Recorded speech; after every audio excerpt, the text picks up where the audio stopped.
তো স্যার আবারও চলে আসলাম। বলে রাখি যে অনেক রকম কমেন্ট পড়ে, ঠিক আছে। প্রথমেই ভিডিও ছাড়ার সঙ্গে সঙ্গে প্রথম কমেন্ট, এত লাইক এত কমেন্ট হচ্ছে, এটা ফেক। এখানে 1100 টাকা বা 2000 টাকা মতো দিতে হয় নাকি, এবং এখানে নাকি প্রোডাক্ট কিনতেই হয়, নয় নাকি কাজ করা যায় না। এবং সব থেকে একটা বড় কমেন্ট হলো আপনি নাকি রিপ্লাই দেন না, এটা নাকি ফেক, এটা এর কোনো রিপ্লাই পাওয়া যায় না, দাদা শুধু ভিউয়ার্স পাওয়ার জন্য ছাড়ে। তো স্যার এটা একটুখানি ক্লিয়ার করে স্যার দিন। অনেকগুলো কমপ্লেন একসাথে জানিয়েছো। প্রথম কথা বলি যে এখানে দুটো অপশান থাকে। আমি ইনভেস্টমেন্টের বিষয়ে আসছি। একটা হচ্ছে সফটওয়্যার বেস কাজ, তাই এখানে সবাই সফটওয়্যার পায়। মাস্টার সফটওয়্যারটা একটা অ্যাক্টিভেশন করার ব্যাপার থাকে, যেটার জন্য ওয়ান টাইম 1199 টাকা প্রয়োজন হয়। যারা উইথ ইনভেস্টমেন্টের কাজটা করে তাদের জন্য 1199 টাকা ইনভেস্টমেন্ট করতে হয়। কিন্তু এই ইনভেস্টমেন্টটা যারা করতে পারে না বা যাদের ক্যাপাবিলিটি নেই, তাদের ক্ষেত্রে দুটো অপশান দেওয়া হয় উইদাউট ইনভেস্টমেন্টের, যেখান থেকে একটা পয়সাও লাগে না। এখনও আমাদের এখানে যারা কাজ করে তাদের মধ্যে আমি যদি ভুল না হই প্রায় 80% মানুষ এই দুটো অপশান থেকেই এসছে, যাদের টাকা ইনভেস্টমেন্ট করার মতো ক্যাপাবিলিটি ছিল না বা তাদের প্রথমে বিশ্বাস হয়নি, তারা সম্পূর্ণ উইদাউট ইনভেস্টমেন্টের কাজটা করতে পারে। তার আবার দুটো প্রসেস আছে, দুটো ওয়ে আছে, সেই দুটো পদ্ধতি আমরা তাদেরকে বলে দিই। তার মধ্যে একটা পদ্ধতি হচ্ছে সে সফটওয়্যার কোড প্রমোশন করে সে ইনকাম করে সে অ্যাক্টিভেশন করতে পারে। দ্বিতীয় একটা প্রসেস আছে, সেই প্রসেসটাকে সে ফলো করে সে এখানে করতে পারে, তাহলে তার ক্ষেত্রে কোনো ইনভেস্টমেন্ট করবার প্রয়োজন পড়ে না।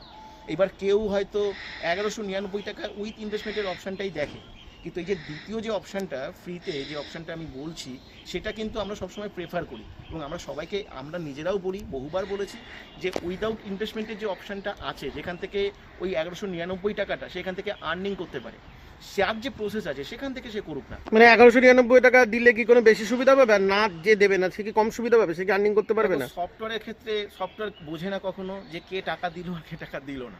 মাস্টার সফটওয়্যার যখন দেবে, অ্যালগরিদম যখন কাজ করবে, তখন উভয়ের হয়ে সেম কাজই করবে। শুধুমাত্র সফটওয়্যার অ্যাক্টিভেশন করার জন্য, আর্নিংটা যখন স্টার্টিং করার জন্য 1199 টাকা লাগে। এবার যে দিচ্ছে সে ওখানে দিল, যে দেবে না তাকে যে ওয়েটা বলা হলো সেখান থেকে সে ইনকামটা করুক না। সে তো সবাই তো আসছে ইনকামটা করতে, ইনকামের যখন পথটা পাচ্ছে সেখান থেকে করে সে সেখান থেকে দেবে।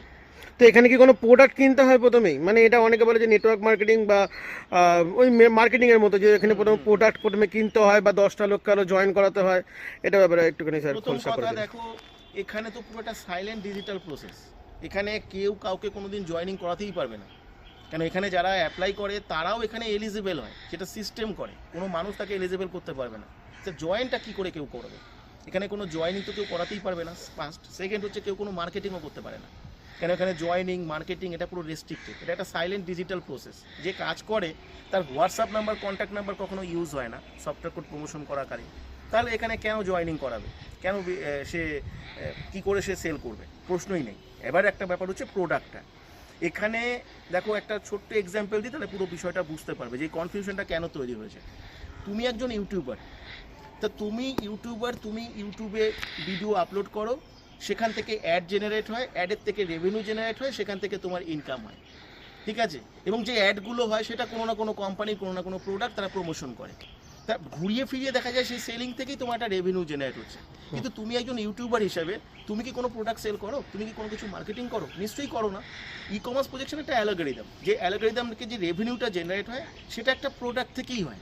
কিন্তু এই প্রোডাক্টটা সফটওয়্যার কোড প্রমোশনের মাধ্যমে অ্যাড জেনারেট করা হয়, সেখান থেকে রেভিনিউ জেনারেট হয়, সেই রেভিনিউয়ের একটা অংশ দেওয়া হয়। কিন্তু এখানে যারা কাজ করে তাদের একটা কোনো দিন কোনো সিঙ্গেল প্রোডাক্ট বিক্রি করতে হয় না, কোনো মার্কেটিং করতে হয় না। এটা সম্পূর্ণভাবে পুরো কাজটা সফটওয়্যার কোড প্রমোশনের মাধ্যমে হয়। এবার যেহেতু এই কনফিউশনটা তৈরি হয়ে যায় কারো কারো ক্ষেত্রে, এই অ্যালগরিদমের বাইরে গিয়ে সে কিছু ভাবে বা কিছু বোঝে, তাদের জন্য। তো আচ্ছা, এখানে আরও একটা কথা বলে যে মানে একটা এটা কমেন্ট আসে আর কি, যে স্যার সবই তো বুঝলাম যে এখানে সফটওয়্যার কোড প্রমোশন করতে হবে, আমাদের টাকা দিতে লাগবে, কিন্তু কাজটা কি? মানে অ্যাকচুয়ালি আমরা যেমন ধরুন বলুন যে ওয়ার্ক ফ্রম হোমে টেলিকলিংয়ের কাজ করতে হবে, সেলস হোক বা টেলিকলিং বলতে মানে কাস্টমার কেয়ার হোক, তো এখানে কাজটা কি করতে হবে এটাই অনেকে বোঝে না। কাজটা হচ্ছে দেখো, মাস্টার সফটওয়্যারটা যখন সবাই পাবে, মাস্টার সফটওয়্যার থেকে একটা কম্পিউটার জেনারেটেড একটা কোড হয়, সফটওয়্যার কোড। যে কোডটা অ্যাকচুয়ালি হচ্ছে তার আইডেন্টিটি, তার একটা ব্র্যান্ড। এই কোডটাকে প্রমোশন করতে হয়। এই প্রমোশন করার 20খানা পদ্ধতি আছে। সোশ্যাল মিডিয়ায় প্রমোট করতে হয়, বিভিন্ন জায়গায় প্রমোট করতে হয়। এটা প্রমোশনের মাধ্যমে আমরা কি করি, আমরা ইউটিউব, ফেসবুক, গুগল, ইনস্টাগ্রাম, এই যে সমস্ত সোশ্যাল মিডিয়া আছে তাদের যে ডিফারেন্ট অ্যালগরিদমগুলো রয়েছে সেই অ্যালগরিদমগুলোকে ট্র্যাকিং করতে হয়।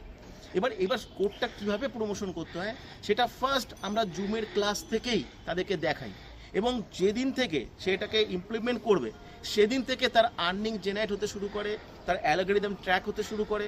যখন সে সফটওয়্যারটা পাবে তখন সে ক্লিয়ারলি এটা দেখতে পায়। এইবার অনেকে সফটওয়্যার কোড প্রমোশনের কাজটা কীভাবে করবে, কেমন করে করবে, দেখো এটা তো ক্লাস ছাড়া আমি তো দেখাতে পারবো না, এটা তো একটা সম্পূর্ণ টেকনিক্যাল একটা ক্রিয়েটিভ কাজ, যেটা আমরা যে শেখাই এটাই শুধু শেখাই যে 20খানা পদ্ধতি, যে 20খানা পদ্ধতিতে তার সফটওয়্যার কোডটা প্রমোশন করতে হয়। তার কন্ট্যাক্ট নাম্বার থাকবে না, তার নাম থাকবে না, শুধুমাত্র সফটওয়্যার কোডটা প্রমোশন করবে। সফটওয়্যার কোডটা প্রমোশন করলে অ্যালগরিদমটা ট্র্যাকিং হবে। একজন ইউটিউবারকে ভিডিও কী করতে হয়, তার চ্যানেল তৈরি করে তাকে নিয়মিত কিছু ভিডিও আপলোড করতে হয়। এটা আপলোড করতে থাকে, ভিউজ হয়, সাবস্ক্রাইবার হয়, লাইক হয়, ইনকাম জেনারেট হতে থাকে। ঠিক সেমভাবে এখানে শুধু সফটওয়্যার কোডটা সে প্রমোট করতে থাকবে, বাকি যা কিছু মার্কেটিং হোক, সেলিং হোক, অ্যাড হোক, রেভিনিউ হোক, অটোমেটিক্যালি জেনারেট হতে থাকবে। ওকে, তো একদম লাস্ট, এবং যেটা অনেক কমেন্ট থাকে যে আপনার সাথে নাকি যোগাযোগ করার কোনো অপশন থাকে না, তো আপনি ফ্রড, আমার চ্যানেলে আমি জাস্ট ভিউয়ের জন্য ভিডিও ছাড়ি। বিষয় বলি, হোয়াটসঅ্যাপে প্রচুর মানুষ অ্যাপ্লাই করে, একসাথে 1000 মানুষ 1500 মানুষও অ্যাপ্লাই করে।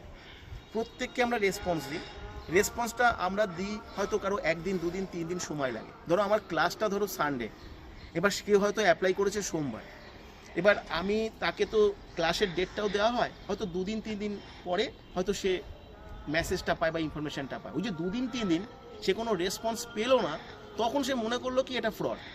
কিন্তু এমন হয় না যে কেউ রেসপন্স পায় না, কোনো কারণে 1জন 2জন হয়তো মিস্টেক হতে পারে, কিন্তু সেকেন্ড টাইম সে যদি একবার ইনফর্ম করে যে আমি রেসপন্স পাইনি, শিওরলি সে সমস্ত ইনফরমেশন পাবে।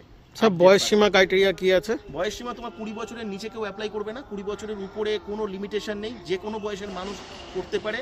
কেন এটা করা হয়েছে যাতে সবাই কাজটা করার সুযোগ পায়, সবাই ইনকাম করার সুযোগ পায়, যে কোনো বয়সের মানুষ করতে পারে। এডুকেশনাল কোয়ালিফিকেশনটা মিনিমাম এইচএস হলে ভালো হয়, কিন্তু তার নিচে যদি কেউ করতে চায়, যদি সেই ইংরাজির প্রতি সামান্য দখল থাকে, পড়তে পারে বা লিখতে পারে, তারা অ্যাপ্লাই করতে পারে। একদম লাস্ট কোশ্চেন, আপনার সাথে যখন হোয়াটসঅ্যাপে তারা আবেদন করবে, মানে যোগাযোগ করবে বা আবেদন করবে, হাই হ্যালো কোনো রকম তো কোনো মেসেজ তারা করবে না, কিন্তু কোডটা বসাতে হবে, কোডটা বসে কি লিখতে হবে? হোয়াটসঅ্যাপে এসে তারা কোডটা লিখবে, কোডটা লিখে তারা তাদের নাম, তারা যে জায়গা থেকে কন্ট্যাক্ট করছে সেই মেন জায়গাটার নাম, বয়স আর এডুকেশনাল কোয়ালিফিকেশনটা অবশ্যই লিখবে। এটুকুনি লিখে রেখে দেবে, বাদ বাকি আপনি কন্ট্যাক্ট করে নেবেন। এবার আমিও তাদেরকে আবার ইনফরমেশন দেবো, যেখানে ওয়েবসাইট থাকবে, আমাদের হেল্প আর্নিং চ্যানেলের লিঙ্ক থাকবে, সব কিছু থাকবে, ওখান থেকে দেখে নিতে পারবে। দেখে নেওয়ার পরে আমি আবার তাদেরকে ফার্দার বলবো ওটাকে লিখতে, কেন ওটা লেখার পরে আমি যখন মানে কি লিখবে, আবার কোডটা লিখবে, নাম, বয়স, কোড ওগুলো সব লিখবে, ওটা বলাই থাকে, ওখানে ইনস্ট্রাকশন দেওয়া থাকে, কেন যাতে সে সবকিছু জানার পরে সে এবার ক্লাসটা অ্যাটেন্ড করতে চায় কি চায় না, তখনই আমরা তাদেরকে ক্লাসের লিঙ্কটা পাঠিয়ে দিই। ধন্যবাদ স্যার। ওয়েলকাম।